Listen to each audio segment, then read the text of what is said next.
গল্প ফাহাদ, আমার বড় ছেলে ফাহাদ রে আমি এত লাই দিছি, এত আদর দিছি যে সে শেষ পর্যন্ত বাপ মার বুকে ছুরি মারছে। সন্তানের এত খারাপ চেহারাটা দেখার ভাগ্য ছিল। হায় রে, সবাই আসছে, খালি তুই বাচ্চা আইলি না। সবাই মানে সবাই তো আসছে।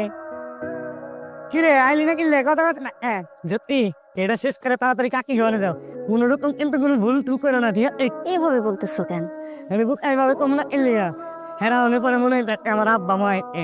আমারও তাই মনে হইতেছে। হয়েছে কি দুনিয়া আমাদের আশেপাশে হেরা ছাড়া কেউ আসে নাকি? এই করো তুমি এটা তাড়াতাড়ি ভিতরে যাও। শোনো, তুমি কোনো চিন্তা করো না, আপনার যেতে তাড়াতাড়ি আইসো। আচ্ছা ঠিক আছে।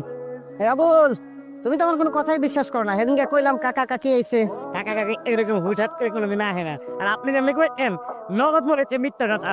এই তো বাজার তো আমি যাবো, তবে রান্না করবো। যাও। চাকরিটা যাওয়ার পর থেকে না কেমন জানি ফাঁকা লাগছে। This is the time Meera. এখন হচ্ছে মেন পরীক্ষার সময়। এতদিন অন্যের জন্য করতাম, এখন নিজের জন্য। কিন্তু আমরা কি করব? তোমার আর আমার স্কিল কি? তুমি সেলস বোঝো, আমি ফিনান্স বুঝি, ম্যানেজমেন্ট বুঝি, বিজনেস বুঝি। ইনভেস্টমেন্ট? ওটা নিয়ে তোমার ভাবতে হবে না। ইনিশিয়াল ইনভেস্টমেন্ট আমিই করবো, ছোট পরিসরে করবো, বাট আমার টার্গেট অনেক বড়। জানো মীরা, আমাকে না বড় হতে হবে, অনেক বড়। আর বড় হবার পর আমার ফার্স্ট টার্গেট আমার বাবার বাড়ি উদ্ধার করা। এটা আমি করবো, যে করে। ইনশাআল্লাহ। আপনি তো আমার নমিনি হিসেবে আছেন, গ্যারান্টি হিসেবে সাইন লাগবে। চিকেনটা নাও, একটু ঝাল হয়েছে কিন্তু আমার মনে হয় ভালোই হয়েছে। টাকাটা তুমি বসে আসছো কেন? তুমি খেয়ে ফেলো। আমি পরে খাচ্ছি, দোয়া কি খাও না। শোনো, আগামীকাল তোমার প্রথম অফিস, তো ফ্রেশ লোকে যাওয়া লাগবে না। দ্রুত খাওয়া দাওয়া করো, দ্রুত ঘুমিয়ে পড়ো। আর শোনো, কাল অফিসে নিয়ে যাবো, আসার সময় আমাকে কল করবে, আমি নিয়ে আসবো। শুধু শুধু ঝামেলা না, আর কি দরকার? হ্যাঁ, তুমি একা আসতে পারবা, কিন্তু আমি প্রতিদিন তোমাকে দিয়ে আসবো। উফ, তোমার হাতের রান্না এত স্বাদ। তো তুমি সেটা এখন বুঝলা? কেন আগে বলি নাই? আগে কখনো বলছো? বিয়ের পর দিনই তো বললাম। পায়েস কি আপনি রান্না করছেন? হ্যাঁ। আগে হোটেলে কাজ করতেন। ও হ্যাঁ, বিয়ের পরের দিন বলছো যে আমি কোথাকার শেফ ছিলাম কিনা। পৃথিবীতে এমন অনেক মানুষ আছে যারা সোজাসুজি কথা বলতে পারে না। নিজের হাতের রান্না খেয়ে বলো স্বাদ কেমন। ব্যাস।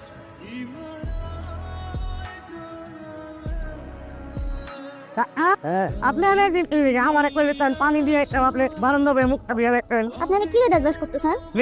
কিনস না আপনার কাছে ব্রাশ নাই? আমার কাছে না, বেরাস্ত দোকানে উপকার আছে। এটা কিন্তু খুব স্বাস্থ্যকর। হ্যাঁ, এই যে দেখ, শোনো, এখানে দুপুরে খাওয়ার জন্য আমি সব খাবার রেডি করে রাখছি। তুমি আমাকে নামাই দিবা, একদম দুপুরে টাইম মতো এখানে খাবা। আর এগুলো ধোয়ার দরকার নেই, এখানে রেখে দিয়ে আমি এসে পোষায় করবো, ঠিক আছে? Thank you. আমার বউ আমার প্রতি যে কত কেয়ারিং। তো আপনার প্রতি কেয়ারিং কে থাকবে? আমি নাকি অন্য কেউ? নাকি আছে অন্য কেউ? আছে তো, কে আছে আমি ছাড়া? আমি ছাড়া কে আছে তোমার? মেহেরিন। সেটাই জানি মনে থাক। এখন আমাকে দাও। আরে আমি প্রথম দিন অফিসে যাবো, এই জন্য দোয়া করে দিতে বলছিলি। দোয়াই তো দিচ্ছি। চলো। এই অফিসটা শুধু ব্যবসার জন্য না মীরা, তাহলে এটা আমার নতুন শুরু। আমাকে অনেক বড় হতে হবে, অনেক। শুধু টাকায় না, মানসিকতায়। সত্যি বলতে এবার আর ছোট ছোট ব্যাপারে নাক গলানো যাবে না। ছোট ছোট ব্যাপারগুলোকে আর প্রায়োরিটি দেওয়া যাবে না। আর জীবনের ভুলগুলো? জীবনে যত ভুল করেছিলাম এরা, এই সব কিছুর জন্য মানুষের কাছে ক্ষমা চাওয়ার আগে নিজের কাছে ক্ষমা চাইতে হবে আমার। ট্রু, নিজেকে ক্ষমা করতে না পারলে জীবন নতুন করে শুরু করা যায় না। একদমই তাই। আমি এই অফিসে পুরনো ফাহাদ হয়ে আর ঢুকতে চাই না। একদম নতুন ফাহাদ, নতুন ভাবে সবকিছু শুরু করতে চাই। উইদিন 7 ডেজ টাকা সব ফেরত দিবা, নাহলে আমি তোমাকে পুলিশে লিস্ট দিব। চলো শুরু করি। আমাদের হাতে কয়টা বাজেট আছে? 6,000।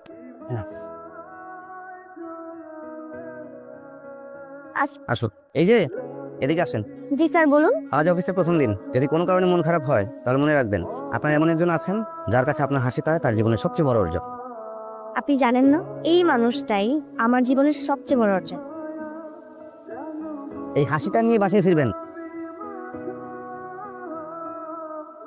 তো বাবা, কেন জানি কিছু ভালো লাগছে না। কেন মা নিজে নিজে এরকম ভেঙে পড়ছিস কেন? জানি না বাবা, মনে হচ্ছে কোথায় যেন আটকে আছি। হ্যাঁ, তুই একটা কাজ কর, কয়েকদিনের জন্য একটু দেশের বাইরে থেকে কোথাও ঘুরে আয়। না বাবা, তোমাকে এভাবে একা রেখে যাবো না। তাহলে কাজেই ফোকাস করি, হয়তো এখানে নিজেকে সামলাতে পারবো। তাহলে এই ফাইলটা তুই নে। এই ফাইলটা আগে ফাঁদই দেখতো। ফাঁদ একদিন থাকলে অলরেডি ও ফিনিশ করে ফেলতে পারতো। আসলে ফাঁদ কাজের ব্যাপারে খুবই স্ট্রং ছিল। কাজে সিরিয়াস ছিল। কিছু কিছু মানুষ আসলে চলে গেলেও তার কাজের স্মৃতিটা আসলে রয়ে যায়। কিছু স্মৃতি কাজের থেকে অনেক গভীর হয়ে থাকে বাবা। ফাহাদ, আমার বড় ছেলে ফাহাদ রে আমি এত লাইতেছি, এত আদর দিছি যে সে শেষ পর্যন্ত বাপ মার বুকে ছুরি মারছে। দোষটা আসলে তোমার না জীবন, দোষটা আমার। আমিও তোমার ছেলেকে খুব বিশ্বাস করেছিলাম, আর তাই তো পেপার না দেখে সাইন করেছি। ভাইজান, আমার মনে হয় এসব আসলে আমাদের ভাগ্যে লেখা ছিল। ভাগ্যে যা লেখা থাকবে তাই তো হবে। ওই যে একটা কথা আছে না, ভাগ্যের লেখন না যায় খণ্ডন। ফাতেমা, সন্তানের এত খারাপ চেহারাটা দেখার ভাগ্যে ছিল। হায় রে, একদিন হয়তো সব ঠিক হয়ে যাবে। সেদিন হয়তো আমরা বাইচা থাকবো না। ভাবি, আল্লাহর উপর ভরসা রাখতে হবে। আল্লাহর উপর বিশ্বাস রাখলে আল্লাহ সব ঠিক করে দেন, সব ঠিক হয়ে যাবে। আল্লাহর উপরে ভরসা রেখে তো বললাম রে ফাতেমা, কবরটাও খুব শান্তির হবে। কি করা হচ্ছে? বস, আসসালামু আলাইকুম। আর বসে জি। মেরিন, আপনাকে ভীষণ সুন্দর লাগছে। জি, ধন্যবাদ। কিন্তু অফিসে সৌন্দর্যতার থেকে বেশি কাজটাই ইম্পর্টেন্ট। তারপরও ফ্রেন্ড রিলেশন থাকলে কাজটা করতে সুবিধা হয় আর কি। হ্যাঁ, কাজ করতে গেলে ফ্রেন্ডলি সম্পর্ক হতেই পারে, কিন্তু সেটা শুধুমাত্র কাজের ক্ষেত্রে, এর বাইরে না। আপনি দেখছি খুব সিরিয়াস হয়ে যাচ্ছেন। কিন্তু বস, এটা সিরিয়াস ব্যাপারই। আমি মনে হয় পয়েন্টটা ধরতে পারছি। বাকি কথা আমরা কোন একটা রেস্টুরেন্টে কফি খেতে খেতে বলি। আমি কাজটাই করি, আর আমি কফি খাইলে আমি পছন্দ করি না। আজকে না হয় খাবেন। Okay, continue your work.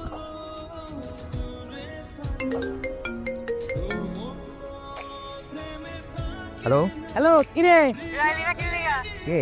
আমি আবুল ভাই থাকি, এই নাম্বারটা তোর কাছে সেভ নাই কে? আরে আবুল ভাই, তোমার নাম্বার তো সেভ ছিল, চেঞ্জ করছো নাকি নাম্বার? আমি বুঝি না, ঠিক আছে?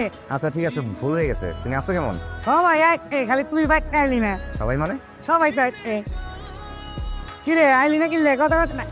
আচ্ছা আবুল ভাই, আমি তো একটু বিজি, পরে ফোন করতেছি। অল তো ব্যস্ত থাক ভাই। কিরে, কার ফোন? গ্রাম থেকে। তুই গ্রাম থেকে, তোর মন খারাপ কেন? হঠাৎ সবাই গ্রামে গেল। তো গ্রামে গেছে তো কি হয়েছে? নতুন শুরু, সমীর ও মেহরিনের গভীর ভালোবাসা এবং মেহরিনের অফিসের বসের অস্বাভাবিক আচরণ আমাদের নজর কেড়েছে।